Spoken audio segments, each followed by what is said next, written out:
Hoje é um dia muito especial, faremos nossa revisão de véspera em Direito Penal. Para você que vai prestar a segunda fase da OAB amanhã, dia 21 de janeiro de 2024, em Penal. As revisões de véspera me ajudaram demais, eu diria que até foram decisivas em alguns pontos.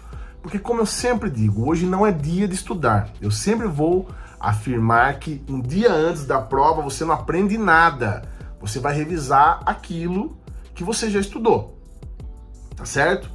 E isso é muito importante. Então hoje é um dia para você ficar tranquilo, hoje é um dia para você ficar em paz, para você comer uma comida leve, para você dormir mais cedo, tomar bastante água, não ingerir bebida alcoólica, não querer brigar com o namorado, com o marido, com a esposa, com amigos, nada, fica de boa, fica na sua e assista a nossa revisão, porque nesse bate-papo nosso você vai poder extrair muita coisa boa, eu tenho certeza disso, tá certo?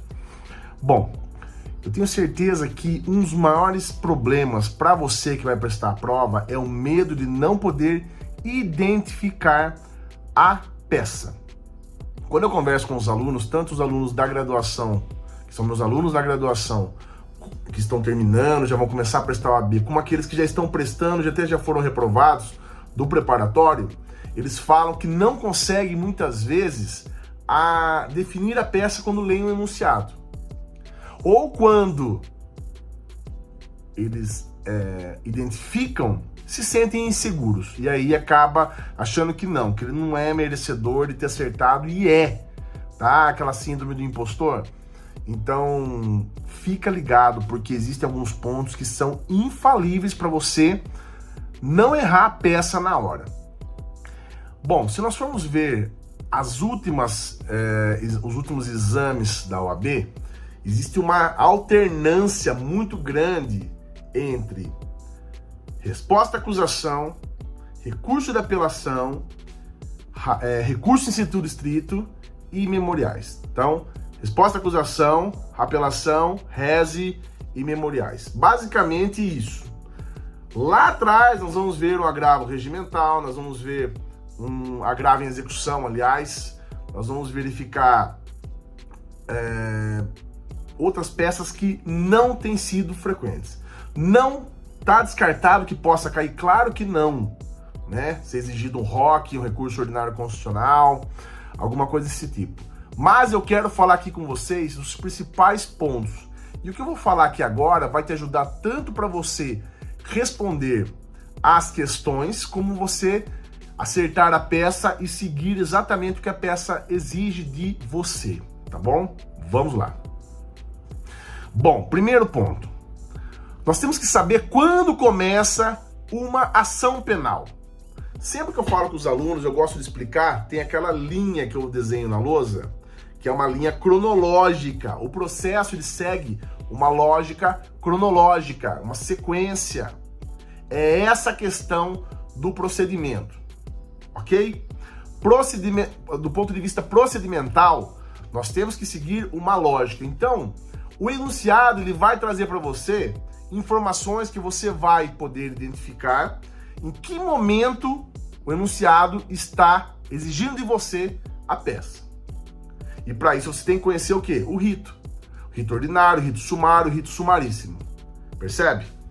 Na segunda fase, você não pode mais ficar ligado somente no ponto de vista penal material, processual penal ou execução penal. Não, você vai ter que pegar o conhecimento em todas essas áreas e você vai ter que fazer uso deles de uma forma interligada para você poder acertar a petição e acertar as teses defensivas. Beleza? Bom, quando você olhar para uma situação que ainda não teve denúncia, você já sabe que está na fase de requerimento de instauração de inquérito policial. O inquérito policial, vocês já sabem que é uma peça informativa, ou chamada de peça vestibular. Ela é dispensável, né, prescindível, ela não é obrigatória. Ela é presidida pelo delegado de polícia, o que significa que o delegado pode fazer as diligências de modo como ele bem entender que serão frutíferas as investigações. Claro que respeitando os direitos, né, garantias fundamentais. Alguns atos devem ser feitos mesmo pelo delegado, somente com autorização judicial. Por isso que quando é instaurado o inquérito policial, em 60 dias deve ser distribuído junto ao Poder Judiciário, porque alguns atos como mandado de prisão temporária, mandado de prisão preventiva, interceptação telefônica, busca e apreensão, mandado de busca e apreensão para que possa ingressar na casa da pessoa, ou seja, tudo aquilo que possa violar um direito fundamental tem que ser por ordem judicial. E aí o delegado de polícia vai fazer uma representação, ou seja, um pedido chamado representação para o delegado, para o juiz, aliás, para o juiz, falando para o juiz, olha juiz, nós investigamos e chegamos à conclusão que precisa entrar na casa do investigado, mas nós não podemos entrar se não for em flagrante. E o juiz então pede a manifestação do promotor, o promotor manifestando, o juiz vai, autoriza a expedição de mandado de busca e apreensão. Tá certo? Então veja bem, o inquérito ele é essa fase que colhe provas de materialidade delitiva e também indícios de autoria, ou seja, quem praticou o crime. Então existem dois elementos que são indispensáveis para que tenha uma ação penal, que é o quê? Prova de materialidade e indícios de autoria. Prova de materialidade e indícios de autoria, beleza? Esses dois elementos devem ser obrigatoriamente presentes, devem estar obrigatoriamente presentes quando o promotor de justiça for oferecer denúncia. Quando ele for oferecer uma denúncia perante a justiça. Se já estiverem presentes, como no caso do flagrante, lembra? Artigo 302 do Código de Processo Penal. A pessoa é presa praticando ou logo após praticar o crime. Então, lógico, foi pego com a boca na botija, tá ali já, né? O cara acabou de matar, tá com a arma e tá com o cadáver no chão. Materialidade, que é o cadáver, comprovado homicídio, e a arma comprova que ele foi o autor, né? Materialidade, o cadáver, e indício de autoria, porque ele já está com um instrumento do crime ali. Então, nesse caso, o promotor não precisa fazer o inquérito, a não ser que tenham outros elementos, ele suspeita que tem outras pessoas envolvidas, que não foram localizadas, mas via de regra, se já estiverem presentes, não precisa do inquérito, ele pode oferecer denúncia direto, beleza? Muito bem. Nesse momento do inquérito, ele pode ser instaurado, de acordo com o artigo 5º do Código de Processo Penal, de ofício, ou seja, a própria autoridade policial, o delegado de polícia vai lá e fala, olha, eu fiquei sabendo através das investigações preliminares aqui, ou eu mesmo tomei conhecimento de eventual prática delitiva e eu estou aqui por conta, baixando portaria, né? Ou seja, oficialmente instaurando um inquérito policial e vai iniciar uma investigação. Pode ser feito isso? Pode. Tá? O artigo 5º, inciso 1º do Código de Processo Penal, do CPP, autoriza que seja instaurado um inquérito policial de ofício. Beleza? Muito bem. Uma segunda opção é quando é por requisição da autoridade judicial ou da autoridade ou do Ministério Público, do juiz ou do promotor. Requisição. O que significa requisição? A palavra requisição aqui traz um ar de obrigatoriedade. Quando o juiz requisita instauração de inquérito policial, o delegado de polícia tem que apurar. Uma coisa que é importante que você saiba, muito embora também remota, mas vale a pena sempre se prevenir. Caso o delegado indefira a instauração de inquérito, Oscar, mas você não falou que era obrigatória? É obrigatória a requisição, ou seja, quando o juiz e o promotor pede, eles não pedem, eles mandam, mas o advogado, o ofendido, pode ter um sim ou um não. Então, em caso de indeferimento do pedido, cabe recurso ao chefe de polícia. Tá? Então é bom que vocês saibam isso. Quem que é o chefe de polícia? Depende da organização interna da polícia, né? No caso, o delegado seccional, no caso da Polícia Civil. No caso da Polícia Federal, a Superintendência da Polícia Federal, e enfim. O código é de 41 e fala em chefe de polícia só. Beleza, Oscar? Beleza. Em questão de inquérito que cabe nesse momento é isso, tá? É o mais importante que você tem que saber, sem sombra de dúvidas. Relatado o inquérito policial, acabou o inquérito, o delegado vai fazer um indiciamento. Se ele entender que há elementos, prova de materialidade, indícios de autoria, ele vai fazer o indiciamento. Lembrando que o indiciamento é ato privativo do delegado de polícia. O promotor não pode mandar ele indiciar. Isso daí só o delegado que faz. Por outro lado, o promotor também não é obrigado a não oferecer denúncia só porque não teve indiciamento. Ele vai pegar aquelas provas colhidas no inquérito policial e colocar para frente, começar um processo criminal, beleza? Como ele vai fazer isso? Oferecendo denúncia nos crimes de ação penal pública incondicionada, evidentemente, né? Então, o promotor de justiça vai oferecer denúncia. Artigo 41 do Código de Processo Penal vai falar ali. Você vai ver que a denúncia vai ter o mesmo formato de petição, muito embora o promotor que faça, mas o que eu acabei de falar, fato, direito, pedido, qualificação, endereçamento, fato, direito, pedido, fato, direito, pedido, fato, direito, pedido, fato, direito, pedido, fato, direito, pedido. Nossa, que cansativo, eu sei, mas você não vai esquecer mais. Fato, direito e pedido, não tem muito o que fugir disso. É claro que o que vai ter dentro dos fatos, dentro do direito e o pedido é com você. Mas a estrutura da peça vai ser sempre essa. Endereçamento e qualificação. Fato, direito e pedido. Beleza? Muito bem. Então, o promotor vai oferecer denúncia, vai fazer nessa estrutura que eu falei, e vai já arrolar as testemunhas. Se não arrolar as testemunhas no oferecimento da denúncia, precluiu. Já era, perdeu. Tá? Então, o momento no qual as testemunhas da acusação serão arroladas é já no oferecimento da denúncia. Tá? Seguindo. Quando o juiz recebe a denúncia, ele manda citar o réu. Tá? Ele manda citar o réu para que o réu saiba que contra ele existe uma ação penal agora tramitando e concomitantemente vai intimá-lo a apresentar uma defesa prévia, que é chamada de resposta à acusação. Com a alteração de 2008 passou a chamar resposta à acusação, tá certo? Antes, somente era uma negativa geral e depois se discutia isso no processo. Com a alteração de 2008, a resposta à acusação é ampla, você pode tratar de matéria de mérito, preliminares, ou seja, questões formais, você pode fazer pedidos de absolvição sumária, nos termos do artigo 397, né? Então, é muito importante que a resposta à acusação ela esteja ali muito bem fundamentada, porque ela pode, inclusive, parar a ação penal naquele momento. Pá! O juiz fala, nossa, é verdade, teve uma causa de extinção de punibilidade aqui e eu não observei. Estou aqui reconhecendo e estou fazendo absolvição sumária, tá? Bom, muito bem. Eu quero ler com vocês aqui os principais incisos que tratam a respeito disso,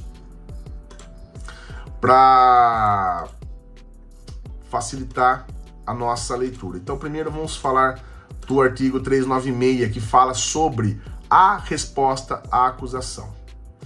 Primeiro eu vou falar do 395, que fala sobre a rejeição da denúncia, que é uma das coisas que você vai pedir na sua resposta à acusação, se for o caso. O artigo 395 diz o seguinte: a denúncia ou queixa será rejeitada quando, inciso 1º, for manifestamente inepta. Manifestamente inepta. Ou seja, o promotor de justiça coloca um fato, coloca o direito, mas uma coisa não tem nada a ver com a outra. Por exemplo, ele coloca ali uma coisa que só é crime na cabeça dele, porque não está escrito em nenhum lugar, nem em lei específica, nem no Código Penal, que aquela conduta é crime. Pode ser imoral, pode ser reprovável no âmbito administrativo, qualquer coisa assim, tá? Ou então, o que acontece bastante, mas acabou virando regra passar batido, é aquela denúncia de 2 laudas onde fala que fulano e ciclano, previamente ajustados, estavam com a droga, que confessou a prática da traficância, e ali pega, oferece denúncia com 2 ou 3 linhas, um pouco mais, né, 5 ou 6, descrevendo os fatos, coloca ali o direito, faz o pedido pedindo a condenação no final e arrola a testemunha. Isso é uma petição inepta, mas, né, infelizmente virou uma máquina condenatória o nosso sistema penal. Então, quando for manifestamente inepta. Segundo, faltar pressuposto processual ou condição para o exercício da ação, que são tratados em preliminares. As preliminares tratam de questões formais, pressupostos processuais. Eu vou dar um exemplo. Crime de falso testemunho. Artigo 342 do Código Penal, beleza? O parágrafo 2º do 342 fala que se houver a retratação, vou até ler com vocês aqui. É um exemplo legal e que sempre cai. Artigo 342 diz o seguinte: fazer afirmação falsa ou negar ou calar a verdade como testemunha, perito, contador, tradutor ou intérprete em processo judicial, administrativo, inquérito policial ou em juízo arbitral, pena, reclusão de 2 a 4 anos e multa. Parágrafo 2º vai falar o seguinte, veja só. O fato deixa de ser punível se, antes da sentença, veja o momento, antes da sentença no processo em que ocorreu o ilícito, o agente se retrata ou declara a verdade. Imagine que eu vou lá como testemunha e declaro que no crime de apropriação indébita não procede porque eu vi o acusado recebeu dinheiro. Mas não tem recibo? Não tem recibo. Fizeram a entrega ali no fio do bigode, né? Ali, mas eu vi. Ele recebeu o dinheiro. O cliente ele recebeu. Ele tá falando que não recebeu. Ah, é? E começa o processo. Antes da sentença onde ele mentiu, se ele for lá e falar: padre, pequei, né? Aquela confissão. Ele vai e fala a verdade. O fato deixa de ser punível. Uma coisa que eu quero que você saiba sobre o RES que é muito importante. Primeiro, o rol do RES, das possibilidades nas quais ele pode ser interposto é taxativo, tá? É taxativo, é exaustivo. O que está ali, pode. O que não está ali, não adianta, tá? Diferente da apelação, que abre ali, no inciso 2º, uma possibilidade imensa. O que não tiver aqui, dá para interpor e tal, né, quando não tiver previsão. Não acontece isso no RES, no recurso em sentido estrito. Até porque, como o próprio nome já sugere, é em sentido estrito. Entendeu por quê? Beleza. O que cai bastante? Recursos. Recursos. Tanto a apelação, quanto o RES, quanto o agravo e execução, né? Eles têm que ter uma peça de interposição. Uma peça de interposição. Então, quando a apelação é interposta, qual que é o prazo? Da interposição, 5 dias. E as razões? Para você que já faz estágio no direito civil, você vai vir iniciado em fazer a interposição e mais as razões juntos. No penal não é assim. Você primeiro faz uma petição simples, falando que quer recorrer, e interpõe dentro do prazo de 5 dias. E aí o juiz recebe o recurso e abre para você apresentar as razões recursais. Oscar, por quê? Não sei, só sei que foi assim. Como diz lá no Alto da Compadecida. Não tem muito sentido, né? Lembrando que o recurso pode ser suprido, a interposição do advogado, pelo termo de recurso assinado em audiência. Quando a sentença já é prolatada na audiência, o juiz simplesmente pergunta ali se você quer recorrer ou não. Você fala, não, eu quero. Escrever eu quero recorrer, assinar o termo de recurso, já é uma interposição. O juiz já recebe o recurso ali. Entendeu? Não esqueça que no direito penal é matéria de ordem pública, ela sempre prioriza o que melhor atender o interesse do acusado. Então, se ele está falando ali, eu quero recorrer, aquilo já pode ser tomado como uma interposição do recurso, uma irresignação contra a sentença, tá bom? Vamos lá. O que mais? Você vai fazer a interposição da apelação. 5 e 8 dias. No RES, a interposição 5 e as razões 2 dias. Que sentido há nisso? Até hoje eu não entendi. Né? Você fica 5 dias para fazer uma petição e em 2 dias, depois que o juiz recebe, você tem que apresentar as razões. Você vai ter que trabalhar toda a tese, toda a questão de mérito, enfim, é isso. Tá? Então fica ligado. Na interposição do RES, você tem que fazer o juízo de retratação. Juízo de retratação, não esqueça disso. O artigo 589 do Código de Processo Penal fala que o juiz pode exercer a retratação. Ou seja, o juiz pode, ao receber o recurso, ao invés de receber e remeter ao Tribunal de Justiça, ele olhar e falar: eu errei, estou reconsiderando, estou revendo minha decisão de fato, não precisa nem subir para o tribunal, deixa que eu estou vendo aqui que eu me equivoquei, estou revendo a minha decisão, estou me retratando, beleza? Então, você tem que colocar o pedido de retratação lá na interposição. É claro que na prática, fica ligado nisso, pelo amor de Deus. Na prática, você faz isso que eu estou falando.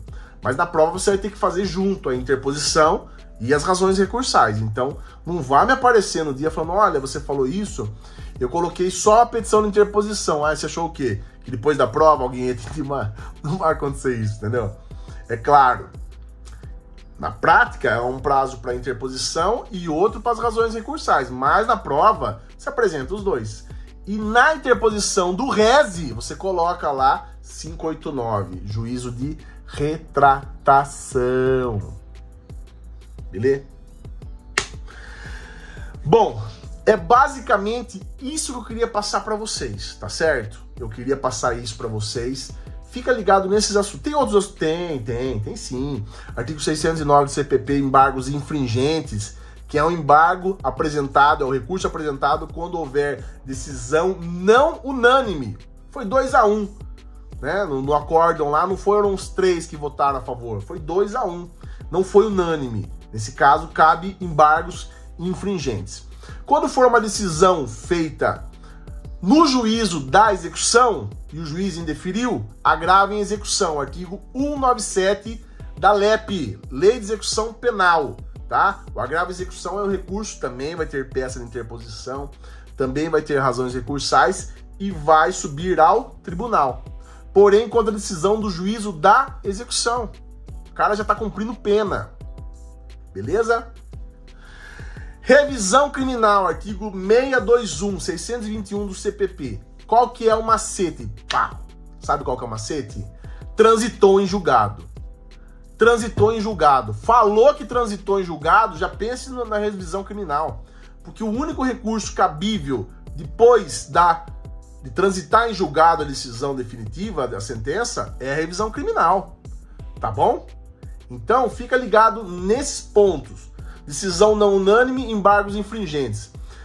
Decisão do juiz da execução, agravo em execução.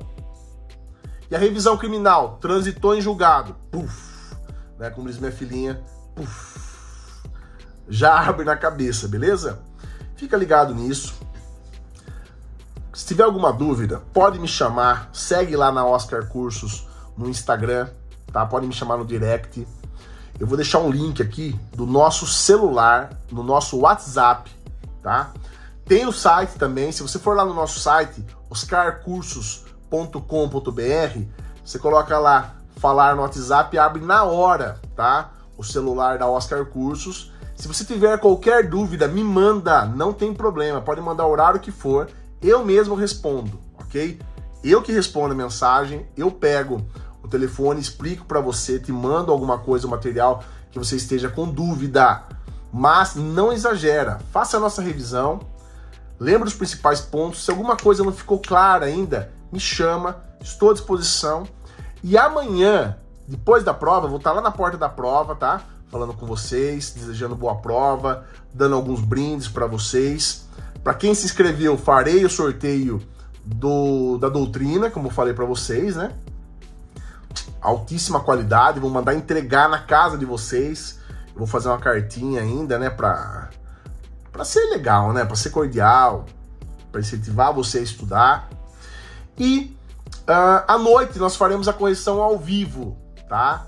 Faremos a correção ao vivo da prova de penal. Então fica ligado, se você ainda não nos segue nesse canal, por favor, se inscreva, compartilha com os amigos, se gostou do vídeo, dá um like pra gente saber que você tá gostando, beleza? E eu estou à disposição, entra no site, entra no Instagram, entra no nosso TikTok, ou chama aqui mesmo.